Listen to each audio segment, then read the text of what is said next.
Olá, querido amigo, querida amiga, seja muito bem-vindo a mais uma classe dos professores.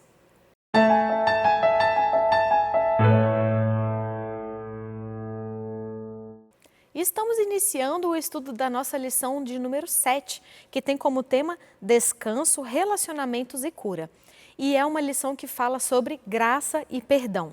A lição começa com o nosso verso para memorizar, que está em Gênesis 45, 5, que conta parte da história de José e diz assim: Agora, pois, não fiquem tristes nem irritados contra vocês mesmos por terem me vendido para cá, porque foi para a preservação da vida que Deus me enviou diante de vós.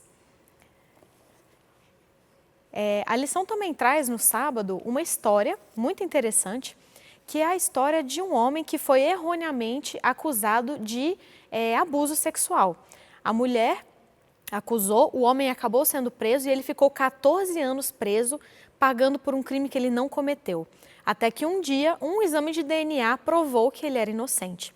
Quando o homem foi inocentado, a lição conta então que a mulher pediu para encontrar com ele, para conversar com ele. E quando ela se encontrou com ele, ela começou a chorar de arrependimento, de ter feito um homem inocente passar tantos anos na cadeia.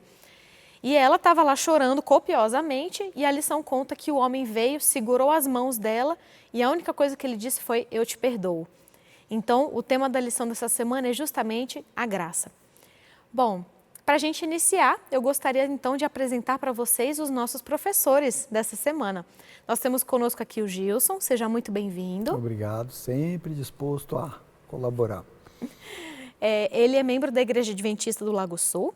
Temos o Dalmo, seja muito bem-vindo, Dalmo. Muito obrigado por esse momento. O Dalmo também é membro aqui da Igreja do Lago Sul e temos conosco também o pastor Samuel, seja bem-vindo, pastor. Prazer é meu.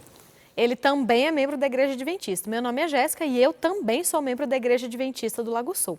Bom, antes de iniciarmos o nosso estudo, eu gostaria de pedir para você que está nos acompanhando se inscrever no nosso canal Adventistas Lago Sul, compartilhar esse vídeo com todas as pessoas que você conhece, deixar o seu like, assinar o sininho, ativar o sininho das notificações para você saber sempre que a gente tiver material novo no canal e deixar aqui embaixo o seu comentário falando de onde você está nos acompanhando. Para nós esse feedback é muito importante. E nós gostaríamos de te conhecer melhor. Então, tira uma foto sua, uma selfie, ou então pede para alguém tirar uma foto sua assistindo a classe dos professores. Posta essa foto no seu Instagram e marca o nosso Instagram, que é Adventistas Lago Sul. Nós queremos muito conhecer as pessoas que estão nos acompanhando, você, e gostaríamos também de compartilhar as fotos que vocês postarem com a gente. A companhia de vocês é muito importante para nós. Bom, para iniciarmos então, eu vou pedir para o Samuel fazer uma oração. Oremos. Querido Pai, obrigado pela chance que temos de mais uma vez olharmos a Tua Palavra e aprendermos dela lições para a nossa vida nessa terra e para a eternidade. Esteja conosco, que o Espírito Santo possa nos iluminar e também aqueles que assistirão esse nosso estudo, que sejam conduzidos por Ti. Eu peço por Jesus. Amém. Amém. Bom, antes de iniciarmos a lição, nós gostaríamos de deixar um abraço para alguns dos nossos irmãos que estão sempre nos acompanhando.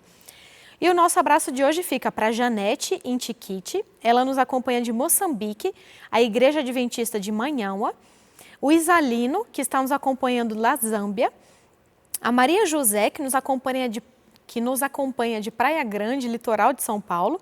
Ela pede oração por sua família, saiba que estaremos em oração por você e sua família. A Sônia Ferreira, que nos acompanha da Alemanha, ela pede oração pela sua vida espiritual e nós estaremos orando. E a Ana Duarte, que nos acompanha de bairro Guaratiba, Rio de Janeiro, Grupo IAS de Novo Maravilha.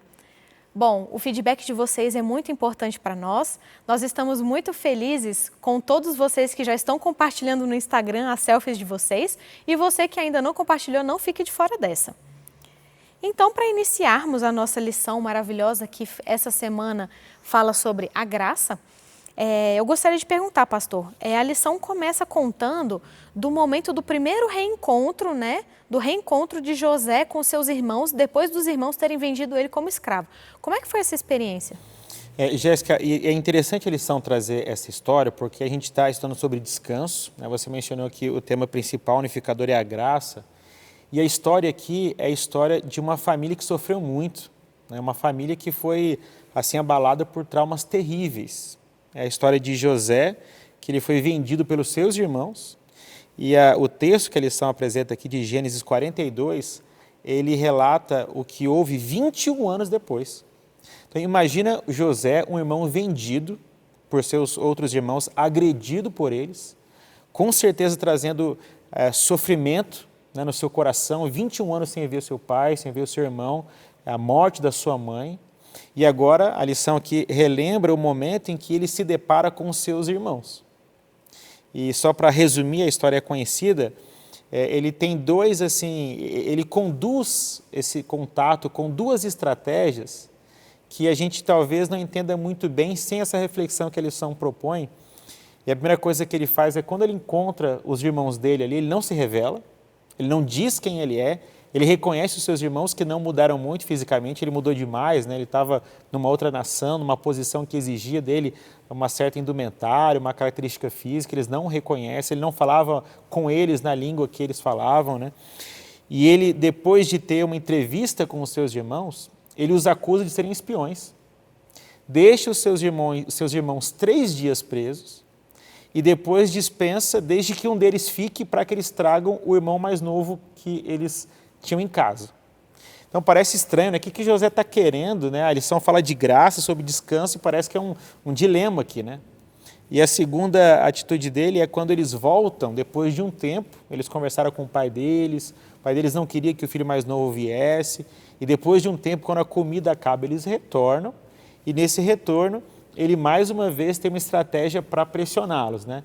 Ele coloca o seu copo dentro do saco do irmão mais novo, e agora ele diz que o irmão mais novo tem que ficar preso porque roubou o faraó não, né? Roubou José ali, e Judá se dispõe a trocar de lugar com o seu irmão mais novo, e dali José percebe que eles haviam mudado da atitude 21 anos depois. Então, recapitulada a história aqui, o que a lição quer nos indicar ao pensar essa história para abrir a lição de número 7? Que muitos de nós, se não todos, também temos um fardo de cansaço por traumas que a gente carrega desde muito tempo. Eu não conheço a intimidade de ninguém que está aqui, mas tem a ver com a nossa criação, com os nossos irmãos, com os nossos pais, com relacionamentos que a gente teve. E José deixa claro para nós que não adianta colocar panos quentes numa situação, porque isso tende a não ser produtivo. Nós temos que orar a Deus pedindo sabedoria para tratar disso. E aqui, quando a gente vê essas duas estratégias de José, não foi para massacrar os irmãos dele, não foi para vingança. O texto bíblico deixa claro que os irmãos dele carregavam esse trauma e tudo que acontecia eles diziam, será que não é porque a gente vendeu José? Será que não é por aquilo que a gente fez com o nosso irmão? Eles traziam esse peso, eles tinham que lidar com isso. E José da mesma forma, ele chorou várias vezes, ele vê os irmãos, vai chorar. Sabe do irmão mais novo, vai chorar. Eles precisavam tratar daquilo. Então a graça que você disse que é o tema principal dessa lição e é mesmo, ela inclusive deve ser trazida para esse tipo de situação, né? José sofreu abuso emocional, abuso físico, e talvez alguns que estão nos assistindo passaram por isso, estão passando. E a lição indica que há poder do céu e a sabedoria para nós lidarmos com essas situações sem negá-las, sem fugir delas e encontrar paz para o nosso coração e ofertar paz para aqueles que nos prejudicaram, que foi o caso aqui dos irmãos de José. Depois dessa estratégia que Deus também deu a ele sabedoria para conduzir, todo mundo foi restaurado. A consciência de todo mundo. Imagina o alívio dos irmãos, não morreu José. José perdoou a gente. Nós somos uma família de novo, diferente, distantes, mas somos uma família de novo. José zerar a conta com os irmãos dele, percebendo que Deus agiu, Deus transformou, não precisa carregar esse remorso, essa raiva escondida no coração. Então, acho que essa lição é muito apropriada para a nossa reflexão e para aqueles que estão nos acompanhando, de não carregarmos traumas, mesmo dos mais sérios, porque isso rouba as nossas energias, inclusive espirituais. É verdade. E é interessante, né? Você estava comentando justamente sobre esse processo de cura, né? Que precisa acontecer. E a gente sabe que uma parte muito importante no processo de cura é o perdão. E o perdão não é só importante para a pessoa que foi perdoada, ela é extremamente importante para quem perdoou. Então, Gilson, eu te pergunto, a gente vê na história, né, no momento do reencontro de José com seus irmãos, que José havia perdoado os irmãos. Qual que é a importância do perdão para a pessoa que perdoa? A questão do perdão é muito complicada. É muito bonito a gente falar sobre ela, mas eu creio que muitos de nós e de vocês passaram por situações em que a questão vinha, perdoo ou não perdoo, né? O que ele fez para mim é imperdoável, eu nunca vou esquecer, né? Só que quando você faz isso, você é escravo daquilo. Aquilo vai te perseguir a vida toda. Então, nesse sentido, o perdão é libertador. Você está jogando, tirando de cima dos seus ombros toda aquela amargura, toda aquela ira que você carrega para uma pessoa que te fez mal. E vamos ser honestos, às vezes a pessoa que fez mal não está nem aí, ele é uma mala sem alça que não teve nem noção do que fez, de que praticou, e você vai passar o resto da sua vida carregando aquele ódio, aquela ira, aquele amargor. Então também o perdoar nem sempre implica no outro pedir o perdão para você. Às vezes você deve perdoar mesmo se ele não tiver pedido perdão. A gente vê algumas histórias muito bonitas que a pessoa chega e fala assim, eu te perdoo. Eu não te pedi perdão. Isso é problema seu. Porque quando você carrega essa amargura, você que está sendo afetado.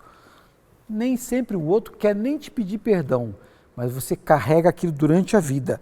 E também tem uma coisa interessante, que perdoar é o ato de uma pessoa. Você que perdoa. Acabou-se. Relacionamento é de 2 ou mais pessoas. Mas a mim não me interessa se ele quer meu perdão, se ele não quer, eu o perdoo.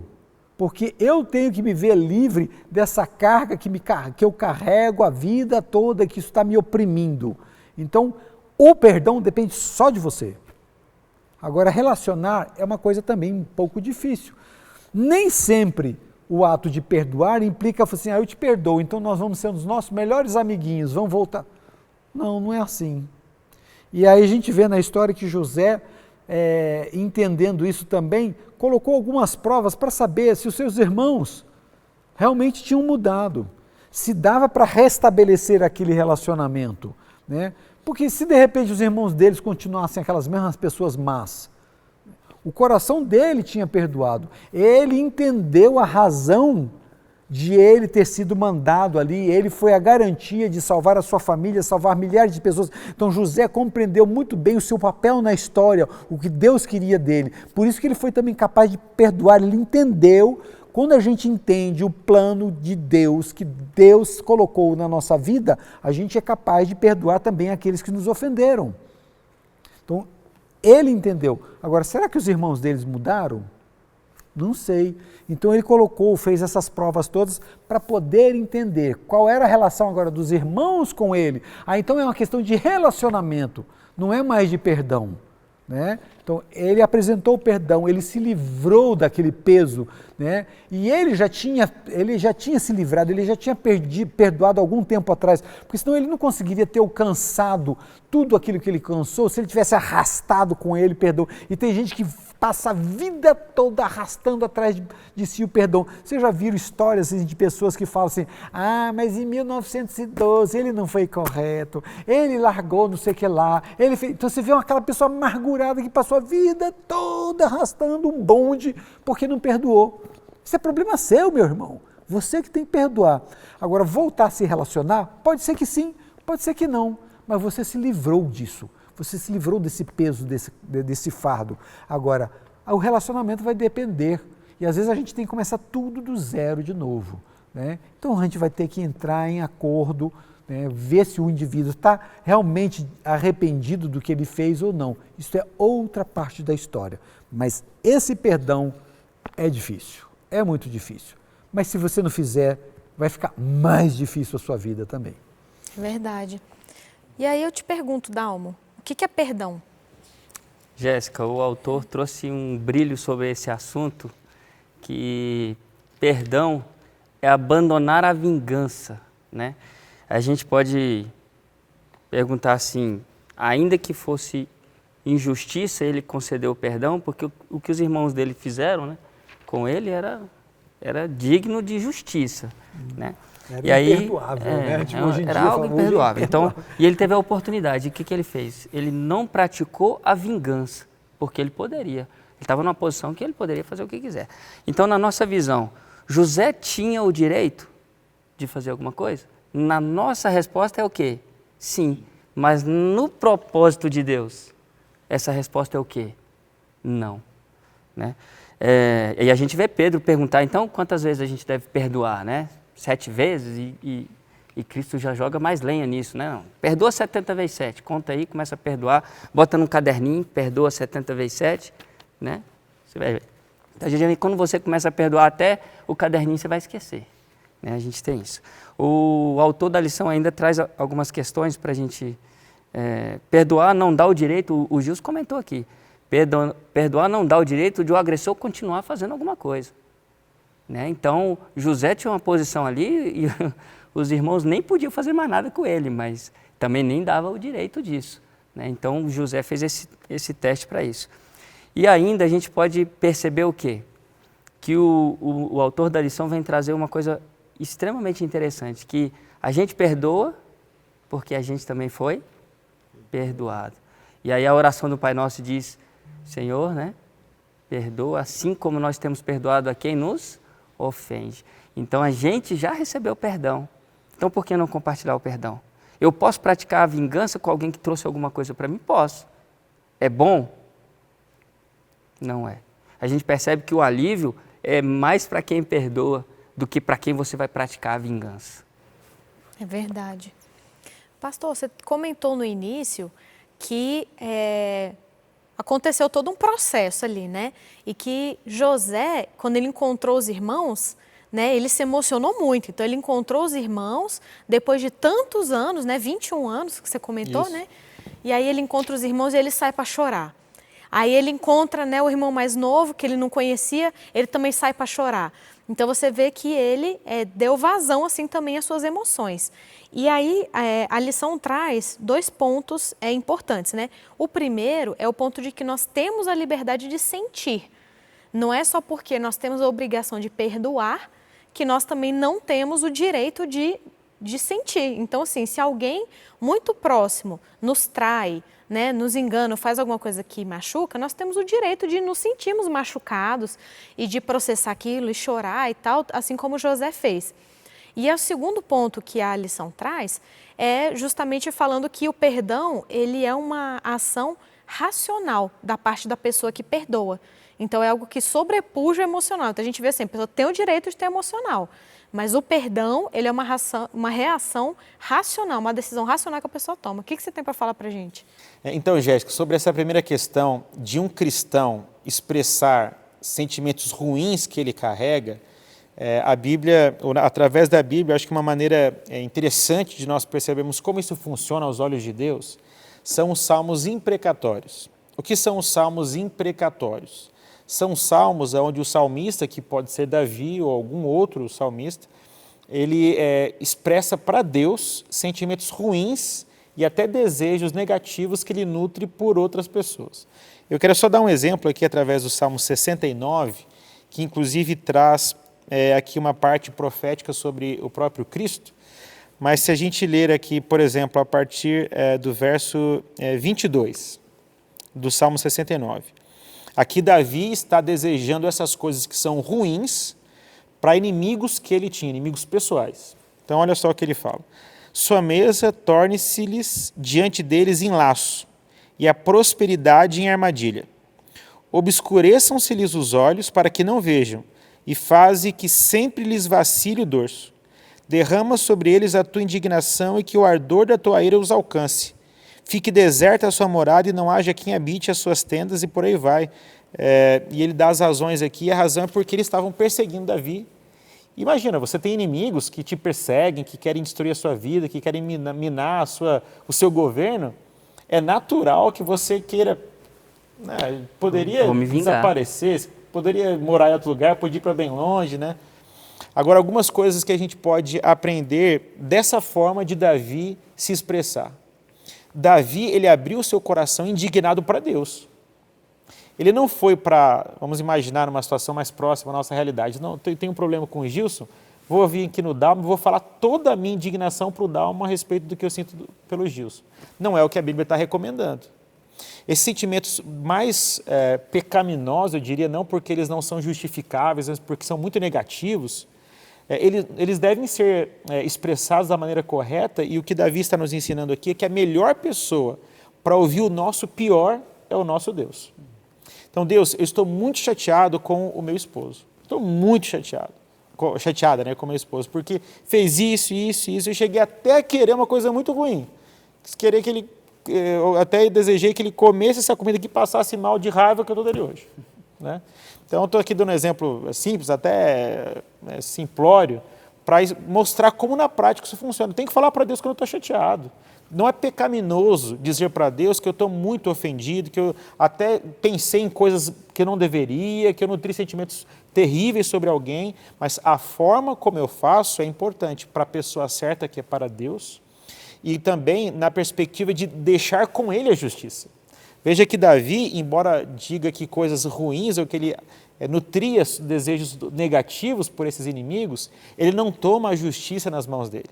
Deus, faça isso daqui. Ó. Se eu fosse o Senhor, tirava a comida, tirava o sono, tirava a prosperidade, mas não foi Davi que foi lá e tirou. Então, ele falou com a pessoa correta. O pior do ser humano tem que ser colocado nas mãos de Deus e não na mão de um outro ser humano. E ele também não assumiu para ele a vingança. E isso também é algo que a Bíblia nos indica de maneira de conduzirmos esse tipo de sentimento ruim. Então, a primeira pergunta, Jéssica, como a gente lida com isso? É pecado ter emoções como essas? Não é pecado, é humano. E para um ser humano pecador, elas são até esperadas. Agora, como a gente vai gerenciar, que é o ponto aqui da lição, né? E sobre o perdão, o Gilson até já mencionou, até fazendo um link com a questão das emoções humanas, se a gente for esperar para ter um sentimento favorável para perdoar, poucas vezes perdoaremos. Se José fosse esperar um sentimento positivo pelos irmãos, ele teria perdoado só no final da história, quando ele percebe alguma mudança. Poderia ter matado eles antes, né? Imagina se na primeira ele percebe ali que não está muito bem, vou matar esse povo aqui, porque não mudaram nada, continuam interesseiros, continuam rudes uns com os outros, vou matar aqui no primeiro teste. Vou vender nada para eles, não. Vou vender mais nada, que morram de fome aí, né? Então, assim, o coração humano, ele nunca vai ser muito aberto a perdoar, porque o rancor é fruto de uma situação negativa, né? Agora, quando a gente não perdoa, nós, inclusive, podemos estar cometendo uma segunda injustiça, que é pressupor que aquela pessoa não está arrependida, ou até mesmo que ela não mudou. Não que isso torne merecedor e nem motivo do meu perdão, mas é uma segunda injustiça, né? Por isso que a lição nos indica, né, e dá o exemplo do próprio Cristo, que na cruz pediu para que aqueles que estavam ali o assassinando fossem perdoados antes de estarem arrependidos, é uma indicação de que o coração, o sentimento, o contexto, o que eu percebo, não são os meus melhores conselheiros para eu decidir perdoar. A decisão de perdoar, como o Gilson falou, é pessoal, e ela deve ser tomada mesmo antes de eu estar preparado para conversar com essa pessoa, reatar um relacionamento, mas tem a ver com a minha relação com Deus e a compreensão da graça que um dia eu recebi também. Né? É verdade. Gilson, a gente vê que José, né, como o pastor tinha comentado, José já havia perdoado os irmãos antes mesmo dos irmãos virem, né, e aparecerem lá na terra do Egito e tal. E inclusive ele traz toda a família para morar na terra do Egito, né? E dá para sua família a melhor parte da terra do Egito. E aí, quando já tinham 17 anos, que a família de José estava morando no Egito, o pai deles, Jacó, falece. E a reação dos irmãos dele é uma reação muito interessante, porque a primeira coisa que eles pensam é justamente que José vai aproveitar que o pai morreu para agora se vingar. Agora que nosso pai morreu, agora José vai se vingar pelo que nós fizemos com ele. O que essa reação deles diz sobre eles mesmos? Bem, essa questão nos traz uma outra que é muito interessante. Que o perdão é incondicional. Né? Você não pode colocar condições para o perdão. Ou você perdoa ou não perdoa. Depois que você deu o perdão, não tem como voltar atrás. E a gente, às vezes, frequentemente vê pessoas que falam, ah, não, eu perdoei você, mas você me ofendeu de novo, mas eu não sei o quê. Então, isso não é perdão. O seu perdão é condicional. Aí que a gente começa a entender que o perdão de Cristo, né, ele diz que quando ele nos perdoa, ele lança os nossos pecados no fundo do mar e ele jamais vai se lembrar deles. Isso é muito difícil de a gente entender, porque sempre fica na nossa memória uma mágoa, um rancor, né, uma lembrança. Óbvio que a gente não vai ser destituído totalmente de memória, mas aquilo não nos afeta mais. Se te afeta, é porque você não perdoou. Se te afeta, é porque seu perdão era condicional. E volto a dizer, o fato de perdoar é uma questão sábia, mas não quer dizer que você tenha que voltar ao relacionamento no estágio anterior que você estava com a pessoa. Isso é outra conversa, né? Agora, a questão importante também é, você aceita o perdão que te foi dado? Porque às vezes a gente é orgulhoso demais para aceitar o perdão. E aí na família de Jacó, né, os seus irmãos, eles não aceitaram, eles não entenderam muito bem, eles questionaram. Ora, será que agora que nosso pai morreu, será que ele não estava fazendo essa cena toda só porque nosso pai estava vivo aqui, mas agora ele vai à forra e começaram a ficar com medo? Então, eles não aceitaram o perdão do seu irmão. Isso também acontece com a gente, né? Às vezes a gente não aceita o perdão de Cristo. A gente não aceita a graça, porque isto, em essência, é a graça de Cristo. Eu acho que eu tenho que fazer alguma coisa para merecer aquele perdão. Isso é salvação pelas obras. Então, essa questão é muito sensível do perdão. E eu só vou ter um real descanso.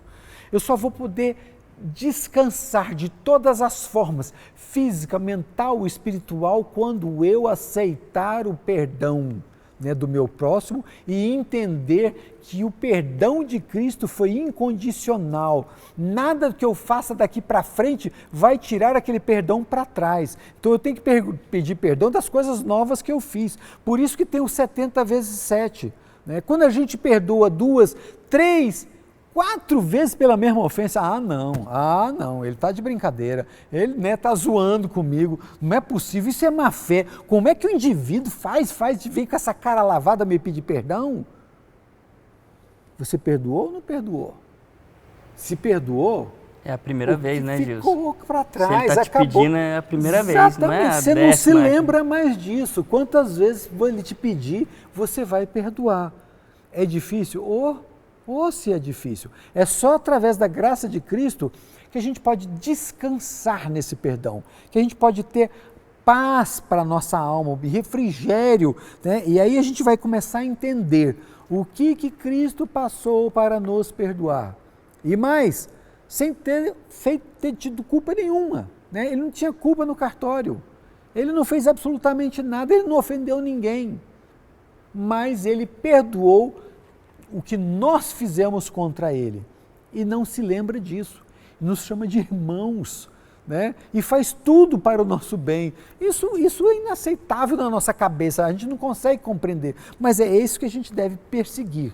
Então agora este exemplo dos irmãos de José é o nosso exemplo, né? Você perdoa, ele disse que me perdoou, mas ele estava meio esquisito comigo. Ele não me olhou como ele me olhava sempre, ele não me trata mais daquele jeito, eu acho que ficou uma mágoa, um rancor. Aceita, meu irmão, aceita o perdão que foi te estendido. Se ele não te perdoa de verdade, o problema continua sendo dele, ele continua carregando essa mágoa, mas você deve aceitar o perdão que te foi oferecido. É verdade. Engraçado, né? A gente fala de perdão e a gente sempre fala que é algo bonito, né? E a gente sempre fala, ai, que linda, a pessoa perdoou.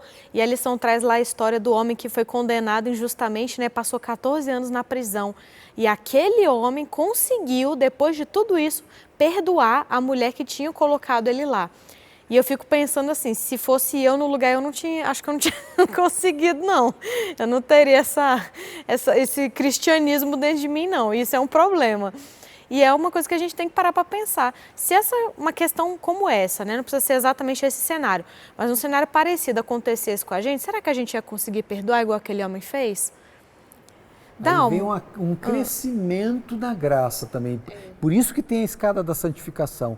Hoje eu faço coisas que há anos atrás, se fizesse comigo, quem sabe eu partisse para cima e brigasse, né? Então, hoje, você consegue ter o seu gênio, né, dominado Moldado pelo Espírito Santo. Então, isso é o trabalho e obra do Espírito Santo na nossa vida. Não é fácil, isso às vezes é um trabalho de uma vida inteira, é o amadurecimento em Cristo.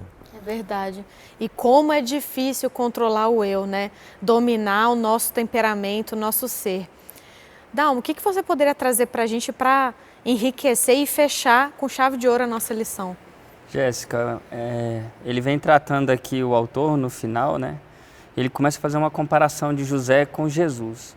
E tem várias comparações que a gente pode chegar a um acordo, né? E o professor pode explorar isso na sua classe, né? José vendido pelos seus, Jesus também vendido pelos seus. José acusado falsamente, né? No caso de Potifar, Jesus também é acusado falsamente. José perdoa os seus irmãos e Jesus perdoa aqueles, né, não sabem o que fazem. Então o professor pode explorar essa questão, né, de José versus Jesus. A gente tem uma coisa aqui, uma característica também de semelhança entre eles, e eu vi isso numa Bíblia chamada Bíblia Viva, e ele trouxe 3 características. Tem outras aqui, se a gente for explorar entre José e Jesus, nós vamos encontrar outras. Mas tem 3 características que eu achei extremamente importantes para o professor comentar. Para Jacó, José estava morto. Para os discípulos, Jesus estava morto. Quando Jacó percebeu, o que acontece? Ele descobre que José está vivo. Os discípulos também têm a oportunidade de encontrar com Jesus. Trouxe novamente alegria, tanto para Jacó quanto para os discípulos. Só que tem uma coisa agora, José ocupava um cargo importante. Jesus hoje, após a cruz, também ocupa um cargo importante. E ele é nosso intercessor. E abrilhantando isso, nós temos o quê? José tinha a vontade de que a família dele morasse junto dele. E Jesus, ele tem essa vontade de que os seus filhos venham a morar com ele, né? E isso tudo se resume porque ele nos perdoou. Amém, que coisa linda, né? Bom, para encerrarmos então essa lição tão abençoada, que trouxe esse tema tão maravilhoso que é o tema da graça, né? A graça salvadora de Cristo e o perdão maravilhoso que Cristo nos dá, mesmo nós sendo eternos pecadores, né? Eu gostaria de pedir então para o Dalmo fazer uma oração para nós, para a gente encerrar. Oremos então. Bondoso Deus, somos gratos, Senhor, pelo perdão que o Senhor nos deste na cruz. Obrigado por podermos aprender aqui com essa lição algo mais sobre o perdão. Obrigado pelo sacrifício que você fez e alcançou a todos. Esteja com cada um que presenciou, com cada um que tenha contato com essa lição. Os pedidos que foram feitos aqui, o Senhor toma em suas mãos, não porque merecemos, mas exatamente porque o Senhor nos ama. E é isso que nós te pedimos e te agradecemos em nome e por amor de Jesus. Amém. E com isso encerramos mais uma lição, a nossa lição de número 7. Nós agradecemos muito a sua companhia. Não se esqueça de postar a sua foto ou a sua selfie acompanhando a classe dos professores e marcar o Instagram da nossa igreja, Adventistas Lago Sul. É com muita alegria que nós agradecemos a sua companhia e te esperamos para a nossa próxima classe dos professores.